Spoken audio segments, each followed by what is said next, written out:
Hello students. हम लोग दीपदान कहानी पढ़ रहे थे, जिसका पहला पार्ट हम दूसरे वीडियो में पार्ट 1 में आ चुका है। उस कहानी में हमने पन्ना धाय की देशभक्ति की तस्वीर अभी पूरी हमारे सामने तो नहीं आई कि उन्होंने क्या किया, पर हम देख रहे हैं कि कुंवर उदय सिंह उनकी हत्या की साजिश हो रही है। और पन्ना धाय पर को ये खबर भी मिल चुकी है कि उनकी हत्या कर दी जाएगी। किसके द्वारा? बनवीर के द्वारा। तो उनके रूम में, उनके वहां महल में अलग अलग लोग आते हैं और सोना आती है। तो वो भी आगाह करती है उसको कि पन्ना धाय को कि आप पर्वत के जैसे अड़ी खड़ी हो, अ, नदी के जैसे बहो और साथ में चलो। और बाद में इनको खबर मिलती है शामली के द्वारा कि विक्रमादित्य की हत्या हो चुकी है। अभी इनकी आपस की वो बातचीत चल ही रही होती है, तो फिर दरवाजे पर एक आवाज होती है। तो पन्ना धाय एकदम से चौंक जाती है और पूछती है कौन है। तो यहाँ अभी इस पार्ट में हम देखते हैं कि कीरत बारी का प्रवेश होता है। वो कमरे में आता है और पन्ना धाय जो पहले से ही डरी हुई हैं कि पता नहीं क्या होने वाला है, तो वो कीरत उसको पन्ना धाय को जरा जय, उनकी जय बोलता है और उसके बोलता है कि उसके चरण छूता है। पर पन्ना उससे पूछती है कि तुम आए हो, बाहर तो कोई नहीं है, क्योंकि उसे ये तो खबर मिल चुकी है ना। हमने पिछले पार्ट में उसमें देखा, वीडियो 1 में देखा कि बाहर उसका महल घिर चुका है सिपाहियों से, और कोई भी गलत बात अभी हो सकती है, यानी कुंवर उदय सिंह पर हमला हो सकता है, उनकी जान जा सकती है। तो किरतपुता अंधता बाहर सिपाही तो बहुत है कि पता नहीं लग रहा कि रात को भी ये क्या हो रहा है। यहाँ थोड़ी सी जो गांव की भाषा है, या वो जो पढ़े लिखे नहीं है, या तो वो वैसी वाली भाषा यहाँ पे प्रयोग हुई है। तो कहते मैं तो बारी हूँ, मैं तो ये काम करने वाला हूँ, पत्तल उठाने वाला हूँ, इसलिए मैं तो आ गया, मेरे को तो किसी ने कुछ नहीं बोला। पर बाहर है वो आकर इस चीज का संदेश दे देता है। तो पन्ना पूछती है कि तुम चले आए क्या अंदर, किसी ने रोका नहीं? तो कहता है यहाँ पे किरत बोल रहा है कि मैं तो जूठी पत्तल उठाता हूँ, कोई ऐसा तो पैसा वैसा तो मेरे पास है नहीं। ये टोकरी है, इसमें पत्ते हैं, और अगर कुंवर जी ने खाना खा लिया हो तो मैं उनके पत्ते उठा लेता हूँ। जो भी खाने की जो प्लेट्स हैं जो पत्ते की बनी होती हैं, उसको पत्तल बोला जाता है, तो वो मैं उठा लेता हूँ। तो पन्ना बोलते नहीं कि, और किरत वहीं खड़ा है। तो कहते जब से कुंवर जी बूंदी से आए हैं सगर महल में, यहाँ पे वो अलग भाषा का है, सगर महल में उजियारा फैल गया है कि तब सारे महल में एकदम रोशनी के जैसे लगती है। और राणा विक्रमाजीत जब हर भजन करेंगे, मतलब जब वो विक्रमाजीत जो दूसरे जो अभी राजा हैं, उनकी इसको अभी खबर नहीं है कि पीछे क्या हो चुका है। तो कहते हैं कि जब वो संन्यास ले लेंगे, जब भजन करेंगे, तो अपना चोर छतर कुंवर जी को ही तो सौंपेंगे, कि अपना जो मुकुट है, जो मतलब राजगद्दी है, वो कुंवर उदय सिंह को ही देंगे। और जब कुंवर जी कहते राणा होंगे तो सगर जहान उनको बंदगी करने आएगा, कि सारे जहां उसको वो उनकी सलामी के लिए आएगा, या बोलो कि उनके बंदगी के लिए आएगा, या कि वहां उनके पास वो आएंगे। तो तब देखना कि वो मतलब एकदम कल्पना कर रहे हैं कि तब कैसा माहौल होगा। तो मैं तो उनके लिए कहते जान भी हाजिर कर सकता हूँ। कौन बोल रहे हैं? किरण।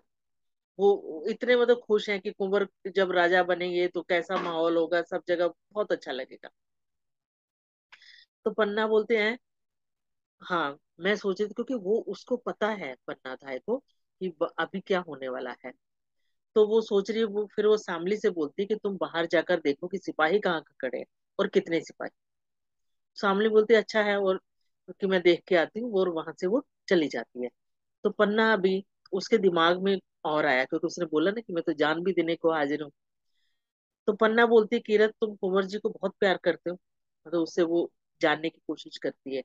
तो बोलता है कि किरत बोलता है कि अंधता प्यार कहने में जुबान पर कैसे आए, कि वो तो फीलिंग वाली चीज है ना, तो मैं मुंह पे कैसे वो मेरे निकले, कि मैं कैसे बताऊं, ये तो दिल की बात है।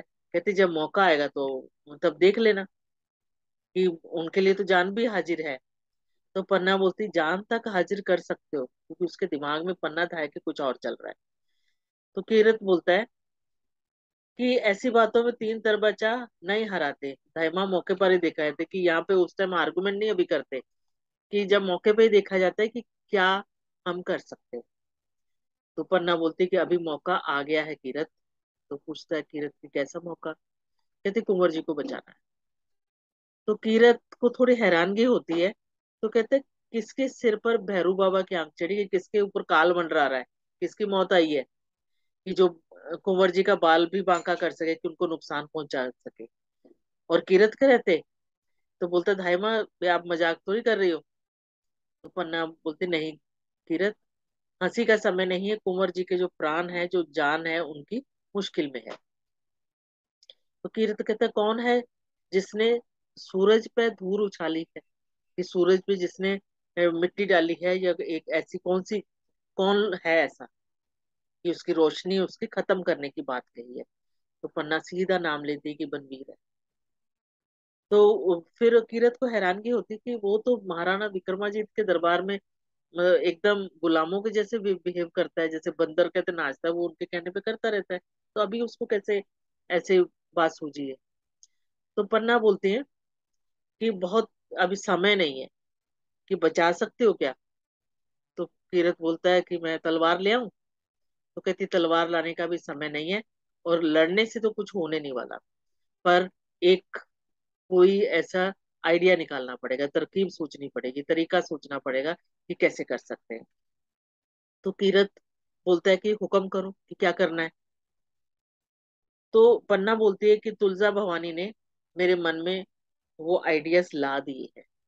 पन्ना धाये मन ही मन कुछ डिसाइड कर चुकी है कि कुछ तो उसको करना है। हाँ, ध्यान तो कर रही थी आंख मूंद के, तो भवानी ने कौन सा हुक्म करा, कि पन्ना धाय की भी इतनी रिस्पेक्ट है वहां पर कि लोग उसको मानते हैं। तो पन्ना बोलती कि उससे मानोगे। तो बोलता ठीक है ना, जैसे बोलो, सिर चढ़ा के मानूंगा, कि मेरे जो आप बोलो, मैं हुक्म करो मैं मान जाऊंगा। तो कहती तो सुनो, तुम बारी हो, मतलब जूठी पत्तल उठाने वाले हो, तुम्हें कोई रोकेगा नहीं, कि तुम तो पत्तल ही लेके जाते हो। तो किरत बोलते ठीक है, जैसे आप बोलो। तो कहते कि कुंवर को टोकरी में लिटा लेना, और उस पर गीली पत्तलें डाल लेना, कि जो भी यहाँ से तुम जो जूठे पत्तल उठाओगे, जो खाना खाने के बाद जिसमें रहती, हम प्लेट्स बोलते हैं, प्लेट अलग अलग तरह की होती है, पर ये पत्तल, पत्ते पे बनी हुई जो प्लेट रहती है, कि वो कुंवर जी को लेटाकर उस पे पत्ते डाल लेना। तो कीरत ने कहा कि वाह, कि ये तो बहुत अच्छा है, मैं तो ऐसे निकल जाऊंगा, कहते कि लोगों को पता ही नहीं चलेगा। पूछता कुंवर जी है कहाँ। तो पन्ना बोलते कि सो रहे हैं, और आज नीचे ही सो गए हैं, और उन्हें धीरे से उठाकर अपनी टोकरी में सुला लेना, ताकि वो जाग ना जाए। तो कीरत बोलते कि ठीक है, किसी को पता नहीं चलेगा कि कहाँ वो गए, और यहाँ तक कि बोलते हैं कि कुंवर को भी पता नहीं चलेगा कि कहाँ से कहाँ सो रहे हैं। तो पन्ना गहरी सांस लेके, मतलब एकदम वो टेंशन में है ना, कि आज जो चित्तौड़ का राजकुमार है वो पत्तल ओढ़ के सोएगा, कौन जानता था कि आज ऐसी दशा हुई है कि उनको पत्तलों के बीच में सोना पड़ रहा है। तो कीरत बोलता कोई बात नहीं, भाग्य की बात है, आज पत्तल ओढ़ के सोएंगे तो कल साल दो साल ओढ़ेंगे, कि कल वो, क्योंकि उनकी जान बच जाएगी, तो वो अच्छी जिंदगी भी जी लेंगे। तो पन्ना उसको बोलती है कि अभी जल्दी करो। तो कीरत देखता है कि जो नीचे ही सो गए हुए हैं, तो कि आराम से भी उठा के भी ले जा सकते हैं। तो कीरत बोलता है कि वो तो बनवीर तक को सिर पे उठाकर ले आ सकता है, वो उसके भी कुछ भी कर सकता है कि बचाने के लिए वो बनवीर का भी कुछ कर सकता है। तो अभी शामली है तो वो बोलती है न जाने पन्ना धाय क्या सोच रही है। कीरत बाई भी जो बारी है तब से यही है, क्योंकि शामली देखती ना कि ये तो गया भी नहीं और यही बातें कर रही है। तो बनवीर ने राणा को रक्त से नहला दिया, दुष्ट बनवीर, तुझे नर्क में भी चैन ना मिलेगा। मतलब उसको गालियां निकाल रही है क्योंकि उसने मर्डर कर दिया हुआ है इसका, महाराणा विक्रमादित्य का। और अभी पन्ना आती है तो कहते पन्ना अब ठीक है, कुंवर की रक्षा हो गई। तो शामली खुश हो जाती है कि कैसे कैसे किया आपने। तो बताती है कि मैंने टोकरी में कुंवर को सुला दिया और पत्तलें ओढ़ दिए उसके ऊपर, और ऊपर पानी छिड़क दिया है, और अभी वो बाहर आराम से चला जाएगा और उसको कोई पूछेगा भी नहीं। तो अब बच गए। शामली खुश होती है, कहती है वाह, ये बहुत अच्छा सोचा आपने। सिपाही समझेंगे कि बारी जूठी पतले ले जा रहा है और उससे कोई कुछ पूछेगा भी नहीं, कुंवर जी तो बच जाएंगे। तो पन्ना बोलती है कि चित्तौड़ के भाग्य से ही वे बचेंगे, कि किस्मत में है अगर चित्तौड़ पर राज करना और चित्तौड़ को अच्छा शासन करना उनपे, तो वो बच ही जाएंगे। तो पन्ना भवानी ने कहती आंखें बंद कर जब उसने ध्यान किया तो यही ध्यान में आया कि मैं तो जूठी पत्तल उसको उसमें डाल के भेज सकती हूँ। और भवानी ने कि यही मुझे तरीका बताया कि इसमें डालकर आप भेज दो। शामली बोलती है पर एक बात है धाइमा, अभी वो नया डाउट उसको आता है, पूछती क्या, कि बनवीर यहाँ आएगा तो जरूर, तो वो तुम्हारे महल में कुंवर जी को अब ढूंढेंगे, तो नहीं मिले तब क्या उत्तर दोगी, तब तुम जवाब क्या दोगी, क्योंकि वो तो जिस काम के लिए उसे आना है वो तो आएगा ही। तो पन्ना कह देती मैं बोल दूं मुझे नहीं पता। श्यामली बोलती वो मानेगा, और अगर गुस्से में आकर उसने तुम्हारे ऊपर तलवार चला दी तो क्या होगा। तो पन्ना बोलती मैं अपने प्राणों की भिक्षा मांगूंगी, कि मैं बोलूंगी मुझे छोड़ दो, और जो चित्तौड़ की किसी भी नारी ने नहीं मांगी ऐसी विचित्र जो भिक्षा है वो दे देंगे। तो वो सामने बोलते कि उसके सिर पर खून चढ़ा है, मतलब उसको किसी को मारना ही है कुंवर को, वो एकदम राक्षस राक्षस बना हुआ है, दैत्य बना हुआ है, तो वो कुंवर जी को न पकड़ तुम्हें मार डालेगा। तो कहती है इसकी मुझे कोई फिक्र नहीं है, पन्ना को लगता है कि मुझे कोई चिंता नहीं है, पर चिंता कुंवर जी की है कि वो तुम्हारे बिना जीवित नहीं रह सकेंगे, फिर तुम्हारा बलिदान चित्तौड़ के किस काम आएगा। कुंवर जी को तो जीना ही चाहिए ना, कि अगर पन्ना अगर जिंदा नहीं रहती तो कुंवर भी कैसे अकेले रहेंगे, उनको कौन बड़ा करेगा।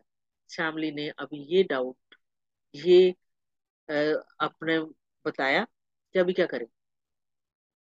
तो पन्ना बोलते सचमुच कुंवर जी मेरे बिना नहीं रह सकते, छोटी छोटी बात पे तो गुस्सा आ जाता है, तो मुझे ना पाकर तो और भी वो उनका हाल खराब है, क्योंकि माँ नहीं है ना उनकी, तो पन्ना तो माँ के जैसे उनका पालन पोषण कर रही है। तो किसी तरह कहते कि शामली बोलती किसी तरह बनवीर को धोखा नहीं दे सकती। तो पन्ना बोला, दे सकती। तो कहती किस तरह। तो पन्ना बोलती कुंवर जी की शैया पर किसी और को सुला दो, वह क्रोध में अंधा रहेगा ही, पहचान भी नहीं सकेगा कि कौन सोया है। अभी यही आगे बलिदान की अपने देश के लिए कुर्बानी, जहाँ पे वो किसी चीज की उसने परवाह नहीं की। सामने बोलती तो कुंवर जी की शैया पर किसे सुला दोगी, कि उसके बिस्तर पर किसको सुलाओगी। तो पन्ना बोलती सुला दूंगी, और मेरे कहते कि दिल पर एकदम पत्थर पड़ रहा है, और मेरे जो शरीर पे एकदम बिजली ऐसे गिर रही है, वो बहुत मतलब अंदर से ना वो हिल गई हुई है, बहुत वो अग्रेसिव हो रही है, डर भी रही है। तो श्यामली बोलती है कि धायमा संभल जाओ, ऐसी बातें ना कहो कुंवर जी की शैया पर। तो बोलती सुला दूंगी, उसी को सुला दूंगी जो मेरी आंख को बता रहा है, क्योंकि हम उम्र है ना उसका बेटा और कुंवर। तो कहती है कि चंदन को सुला दूंगी। श्यामली और एकदम रोने भी लगती है, क्योंकि माँ है ना, ऐसी कुर्बानी देते दिल से वो कड़ा कितना करना पड़ेगा, तो वो रोने लगती है। तो कहते उस नन्हे से लाल को हत्यारे की तलवार के नीचे रख दूंगी, कह दूंगी इन्हें, इसके नन्हे से कलेजे पर चोट करना, बेचारा बालक है, और जो कहते कि एकदम इमोशनल हो रही है। तो शामली बोलती है धायमा ऐसा मत करो, ऐसा मैं नहीं सुन सकूंगी। महल के किसी कोने में छिपी रहूंगी, हाय क्या कह रही हो, पर ऐसा मत करना धायमा। मैं जाती हूँ पर मैं सुन नहीं सकूंगी कि कोई अपने बेटे की कुर्बानी माँ दे।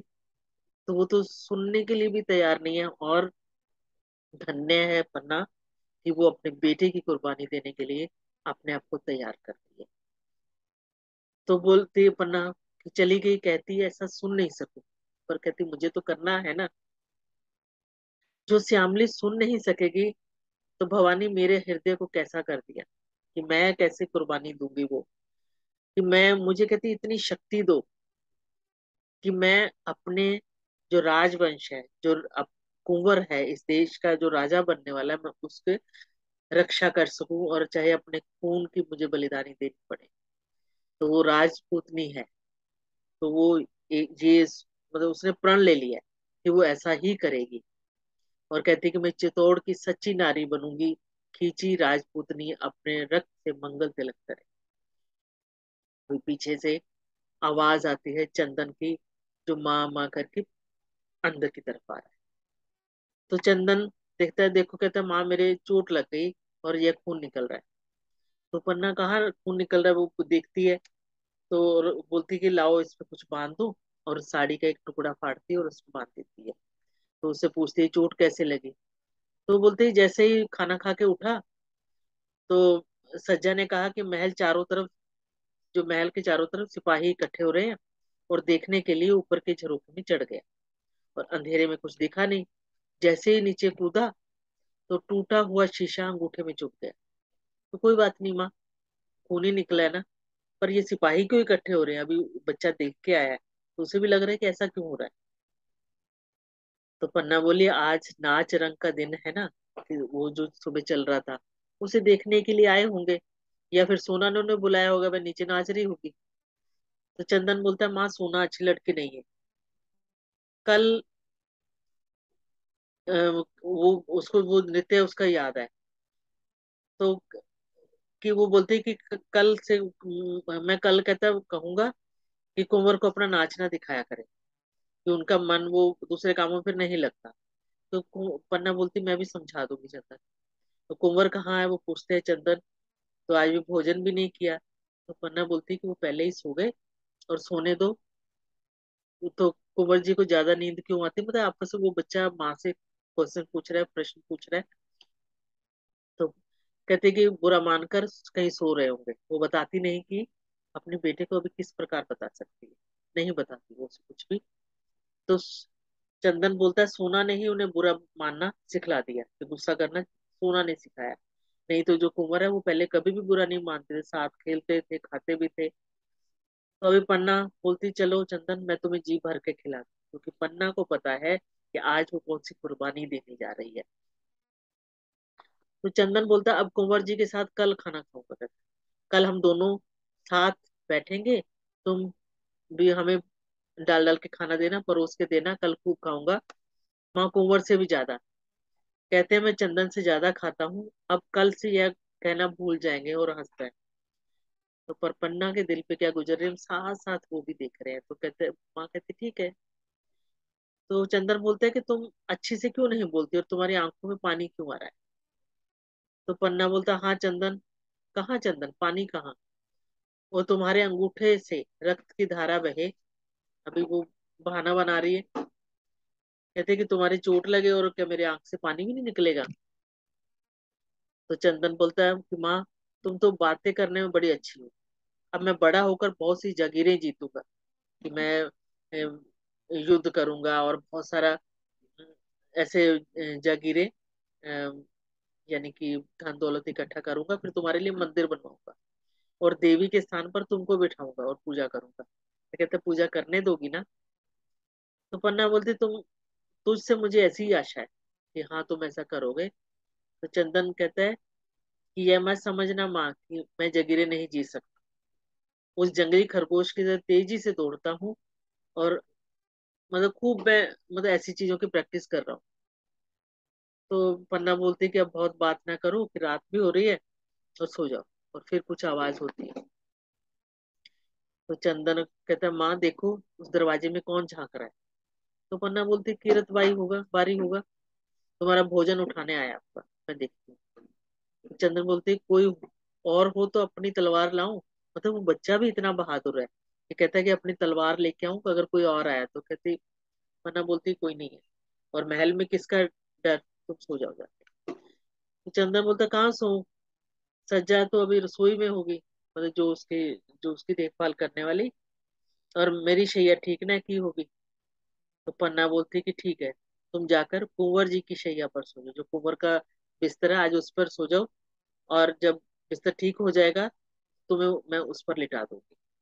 तो कहते हैं कि अगर कुंवर जी की बिस्तर पर सोया तो बुरा मान गए तो उनको बुरा लगेगा ना, उनके बिस्तर पे कोई और सो गया।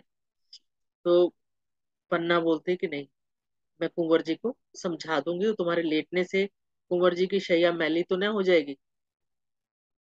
मैली थोड़ी होगी कि तुम थोड़ी देर लेटे हो तो जाके लेट जाओ। तो वो बोलते हैं, बहुत अच्छी हो माँ तुम तो। और वो कि आज मैं कुंवर जी की बिस्तर पर लेट के देखूंगा ये कैसा लगता है। वो बच्चा थोड़ा एक्साइटेड हो रहा है, कहता अब तो मैं राजकुमार हो गया। तो फिर बोलते, मेरी माला, राजकुमार के गले में माला होती है ना, तो तुमने मेरी टूटी माला बना दी या नहीं। बना बोलती, नहीं बना पाई, श्यामली आ गई थी। तो कहता ठीक है, कल बना देना। और फिर बोलता है कि ओहो, कि जो कुंवर जी का गद्दा तो जो बिस्तर है बहुत नरम है, और मन करता है कि इसी में भी सोता रहूं। तो पन्ना थोड़ी थोड़े गुस्से में और टेंशन में भी है, अब बेटे को तो नहीं बता सकती ना कि वो क्या चल रहा है। तो चंदन पूछते है क्या हुआ। तो कहती है, आज मेरा कहते मन अच्छा नहीं है, और कलेजे में थोड़ी थोड़ी दूर हुई कि मेरे दर्द सा हो रहा है, अब तुम सो जाओ मैं भी सो जाऊं। तो चंदन पूछता है कि मैं किसी वैद्य के यहाँ जाऊं, कि किसी डॉक्टर को, मतलब वैद्य जो वहां पे है किसी उसको बुला के लाऊं। तो बोलती है कि नहीं, कहती जो मेरे वो दर्द है अपने आप ही उठता है और अपने आप ठीक हो जाता है, और तुम सो जाओ और मैं भी कुंवर को खिला के जल्दी से सो जाऊं। कहता अच्छा, चंदन को तो नहीं पता ना कि क्या है उसका। बोलो मैं आंखें बंद कर लेता हूँ, और पन्ना उसको सो जाओ बोलती है, और चित्तौड़ की अच्छी अच्छी कहानियों को सोचते सोचते सो जाओ, मतलब उसको वो इंस्ट्रक्शन दे रही है कि यहाँ पर कितने कितने बड़े वीर हुए हैं, बप्पा रावल, और कि मेवाड़ की नींव डाल के विदेशों पर चढ़ाई की, फिर उन्हें जीता, मतलब अच्छी अच्छी कहानियां उसको सुनाने के लिए बोलती है। कि तुम ये सोचो कि कौन कौन थे, शत्रुओं को किसने हराया, कितने, कि कौन कौन इस धरती पर वीर लोग पैदा हुए। तो चंदन बोलता है, माँ मैं आंखें बंद कर तुम्हारी बातें सुन रहा था कि एक काली छाया मेरे सिर के ऊपर आई, और उसने मेरे मुझे मारने के लिए तलवार उठाई। उसको एकदम से ये आभास होता है, एकदम उसको फील होता है चंदन को। और पन्ना बोलती, मैं तो यही बैठी हूँ, कौन आएगी यहाँ पर ऐसी काली छाया। पर कहता है कि कोई छाया नहीं आई, कहते नींद क्यों नहीं आ रही, तो मुझे कहता है कोई गीत सुना दो।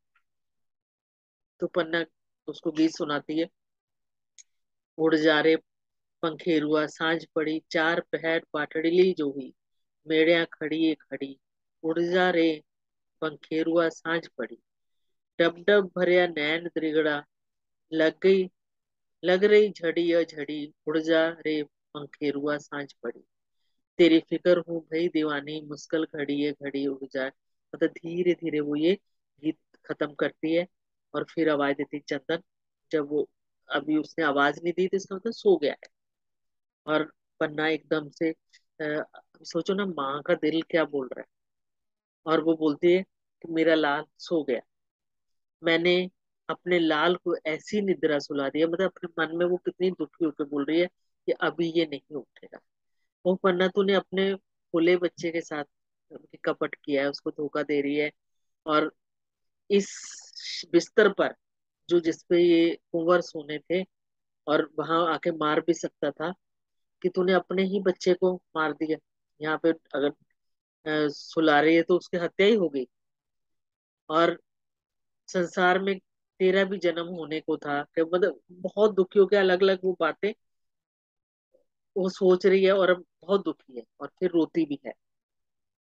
और फिर चंदन को संबोधित करते हुए, मतलब वो उससे बातें कर रही है सोए हुए कि मैं तुम्हारी माला बना दूंगी, तुम्हारा जीवन अधूरा होने जा रहा है, माला कैसे पूरी होती। कहती आज तुम्हें भोजन भी नहीं खिला सकी और तुम भूखे ही रह गए, और कल तुम और कुंवर कैसे साथ भोजन करोगे। मतलब बहुत सारी वो बातें कर रही है कि तुम मेरे लिए मंदिर बनवाओगे। तो कहते कि तुम्हारे अंगूठे से एक थोड़ा सा खून निकला तो मेरी ये हालत हुई, अब जब तुम मार दिए जाओगे तब मेरा क्या हाल होगा। तो फिर वो बोलती है मेरे चंदन जाओ, यह रक्त धारा अपनी मातृभूमि पर चढ़ा दो। आज मैंने भी दीपदान किया है, दीपदान, अपने जीवन का दीपदान मैंने रक्त की धारा पर तैरा दिया है, ऐसा दीपदान किसी ने नहीं किया होगा। बस एक बार कहते तुम्हारा मुंह देख लूं, तुम्हारा मुखड़ा देख लूं। और बहुत ज्यादा दुखी है, और एकदम से तभी वो तलवार लिए हुए बनवीर आ जाता है और वहां से उसी को आवाज लगाता है।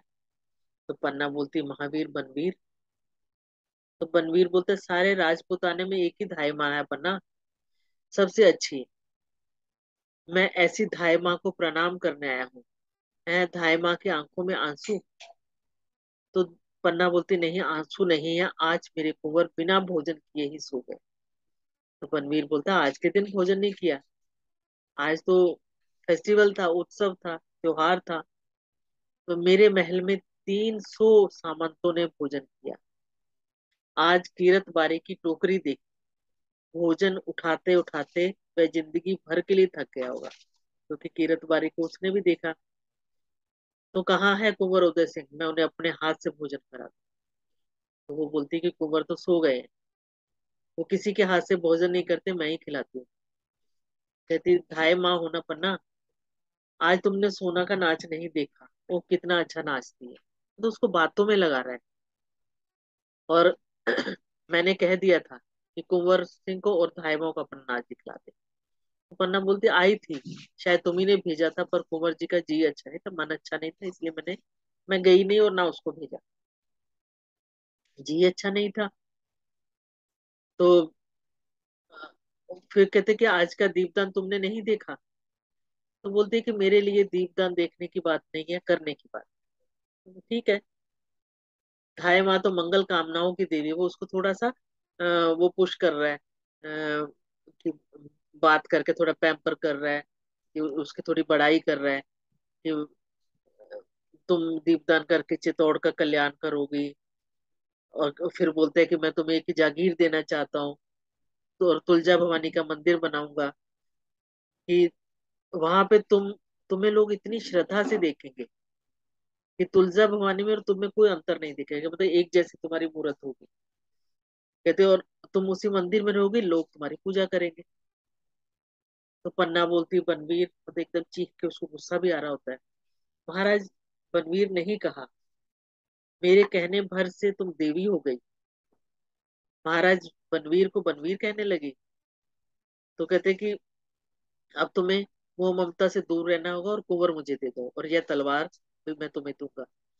तो कहता है यह तलवार, इस पे खून क्यों लगा है। तो बोलता है रक्त तो तलवार की शोभा है पन्ना, यह वह अनंत सुहाग से भरी, मतलब ये तो हमेशा लाल ही रहनी चाहिए ना।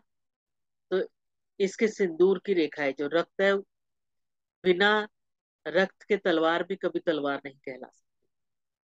तो पन्ना बोलती है कि इसको अंदर रखो, बाहर मत निकालो। तो बनवीर बोलते हैं कि क्या तुम्हें भी डर नहीं लगता, चित्तौड़ में तलवार से किसी को भय नहीं लगता।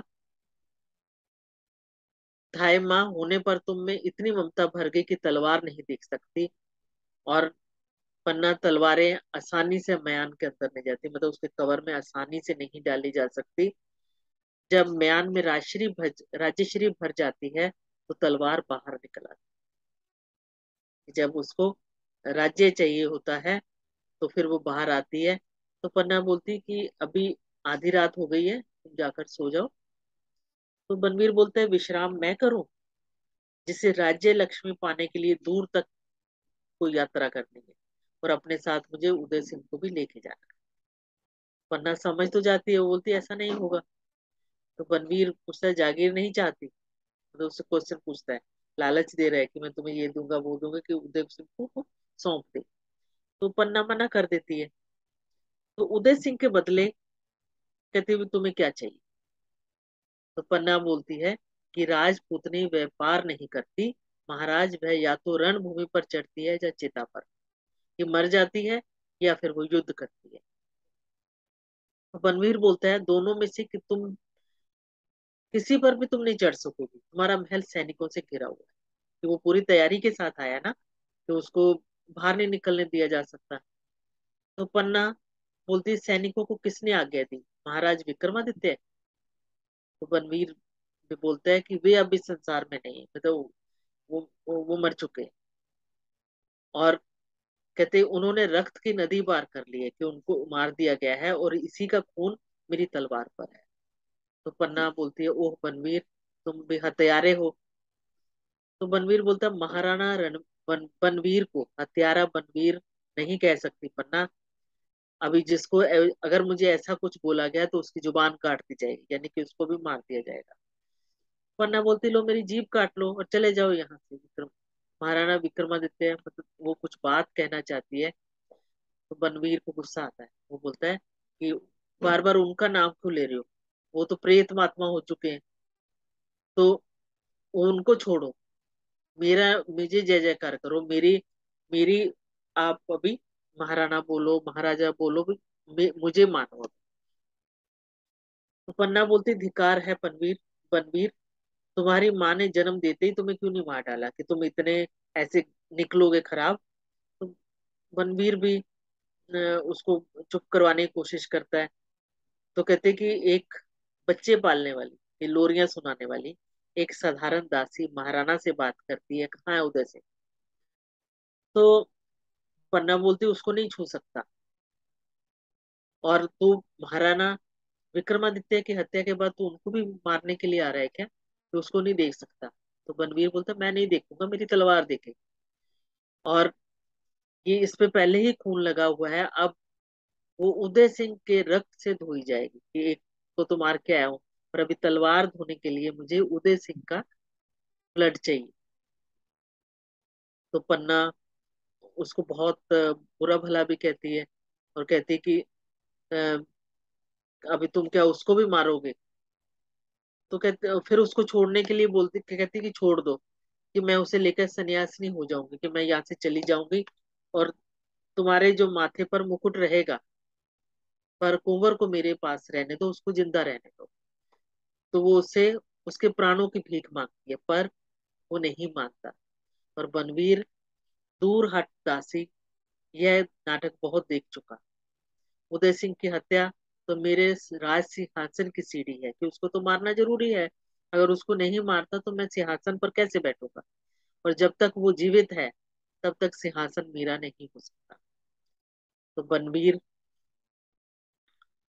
बोलता है कि उदय सिंह को सुला दिया है, अब उसको अब बोल रहा है कि पन्ना बोलती कि वो तो अभी उसके जो शैया से उसके बिस्तर से नहीं हटेगी। तो बनवीर बोलता है कि उसको सुला दिया ताकि उसको मरने से कोई तकलीफ ना हो, उसका मुख भी ढक दिया है कि वो उसको नहीं पता ना कि यहाँ पे कौन सोया हुआ है। तो वो उसको दूर हटाता है और बोलता है कि मैं इसको हमेशा की नींद सुला दूंगा। और पन्ना मतलब फिर इतनी बहादुरी से कहती कि ऐसा नहीं होगा, कि तू बहुत बुरा कर रहा है, अधर्म कर रहा है।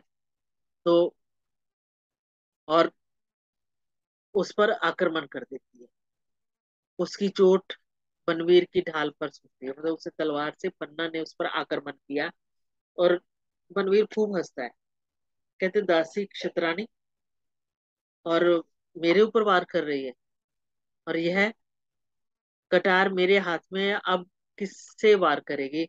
अब वो स्त्री है, और इतना ज्यादा उसको हथियार चलाने का थोड़ी होगा। पर फिर भी उसने उसका सामना करने की कोशिश की। तो कहता है कि मैं तो तुम्हें अभी मार सकता हूँ, पर मैं किसी स्त्री पर हाथ नहीं उठाऊंगा। तो पन्ना बोलती है कि जो सोए हुए बच्चे पर हाथ उठाते हुए तेरा दिल नहीं वो कांपेगा क्या। अब तो बनवीर बिस्तर के नजदीक जाता है, शैया के नजदीक जाता है, तो बोलता है यही है मेरे मार्ग को कंटक, यही मेरे जो रास्ते का कांटा है। आज कहते नगर में स्त्रियों ने दीपदान दिया है, और मैं भी यमराज को दीपदान करूंगा। और यह महाराज, लो इस दीपक को, यह मेरा दीपदान है। और जोर से उदय सिंह के जो धोखे से चंदन पर तलवार का वार करता है, उसे मार देता है। और ऐसा दृश्य देखकर पन्ना बेहोश हो जाती है, और कमरे में धीमा धीमा दीपक जलता रहता है। क्योंकि माँ के लिए कितना मुश्किल था, पर अपने देश के लिए, अपने राजवंश के लिए उसने अपने बेटे को कुर्बान कर दिया। कहानी हमें क्या शिक्षा देती है कि अगर देश को हमारी जरूरत हो तो कुछ भी बलिदान करने से हमें पीछे नहीं हटना चाहिए। और इतिहास में इनकी कहानी लिखी गई क्योंकि उन्होंने अपने बेटे को कुर्बान किया। पर अब जो राजवंश था उसका दीपक नहीं बुझने दिया। तो इस कहानी में अगर देखा जाए तो हमें दिखना है कि किस किस ने दीपदान की। पन्ना धाय ने अपने बेटे को कुर्बानी देकर दीपदान दिया, और बनवीर ने चंदन को कुंवर उदय सिंह समझकर यमराज को दीपदान दिया। तो ये याद रखना, पीछे के एग्जाम्स में कहीं ये क्वेश्चन आया हुआ है, किसने क्या क्या किस किस ने दीपदान किया। तो अच्छे से कहानी पढ़ो, दो पार्ट में ये कहानी दी है, तो उम्मीद है अच्छे से समझोगे, और डायलॉग्स अच्छे से पढ़ना। ठीक है, चलो बाय बाय।